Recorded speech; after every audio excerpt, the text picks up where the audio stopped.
Andy Murray joins us now, and a huge congratulations. Thank you very much. Tell us what it meant to you and what it means to you after coming so close so many times and doing it last night against a great player.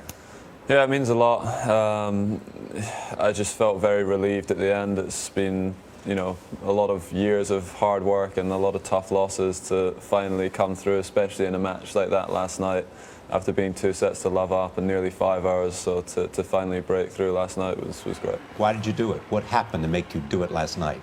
I don't know. I mean, it was very tricky conditions last night. It was very windy, and I managed to stay really tough at the end of the match. I went for a bathroom break after the 4th set and sort of looked at myself in the mirror and said, just give everything on every single point and leave the court with no regrets, and I managed to tough it out in the end. And when you got the first break, you knew you might be able to do it. Yeah, it was. I started to feel comfortable around 4-2, 5-2 in the 5th set. But against someone like Djokovic, he's come back from those sort of situations many times before, and it was tough right through to the end. How did you come to work with Ivan Lendl, and what did he teach you? How did he help you? Well, basically, I train in Miami, so I spend about 3-4 months a year there. He lives in Florida, so it worked out well. I spoke to him at the end of last year on the phone. We met up, had dinner a couple of times, and got on really well. I liked the way he talked about tennis. He was very positive about my game, and that was how it started. And I mean, he made, I think, 8 consecutive finals of the US Open, so to have someone like that on your side is great. What's the most important thing he's added to your game?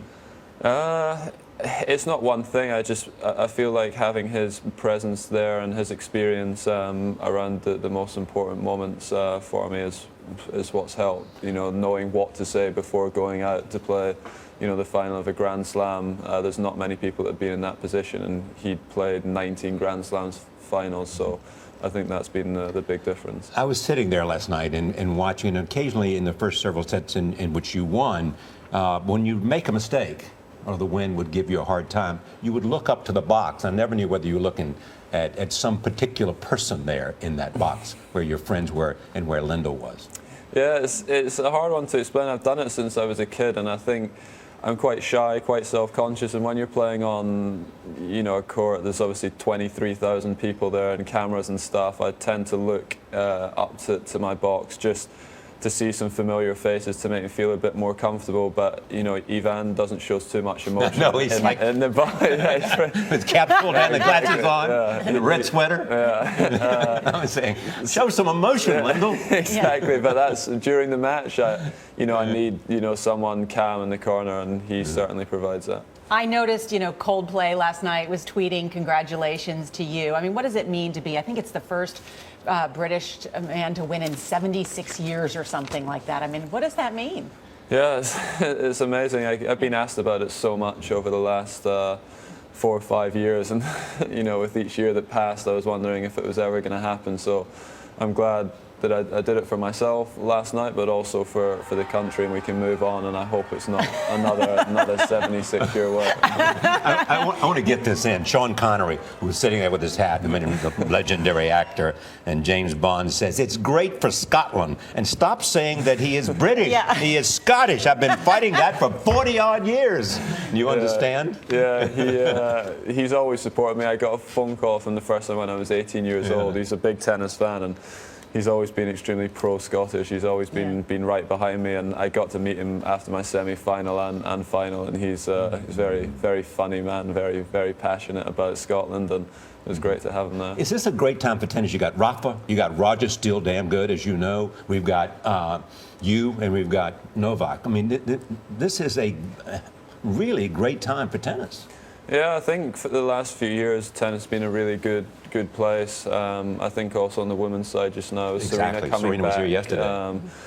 She's been unbelievable this year, and at her age in the women's game, you don't see that often. She's still so dominant. So, think tennis is in a really good place just now. The men's game's very, very strong, and glad to be part And it of was so nice of you to bring this for Charlie. I just want to touch it at least. Yeah, I know, right? Don't put your fingerprints on it.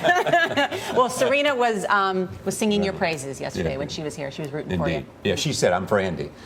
Your grandmother, I think we have a reaction here from your grandmother. no, in really? The match itself, it was just an absolute classic. I mean, some of that tennis was phenomenal. And the way Andy regrouped and got himself back together again to win the final set, I couldn't be more proud of him. It was tremendous. There you go. When did you first pick up a tennis racket? When I was about 4. And you knew by what age that you could be competitive with the best? 15, probably. Really? Yeah, that was when I really decided I wanted to play tennis. I moved over to Barcelona and moved away from my family when I was 15, and that was when I decided I was going to be a professional tennis player. Congratulations Wow, again. congratulations. Great story. Awesome. Thank you.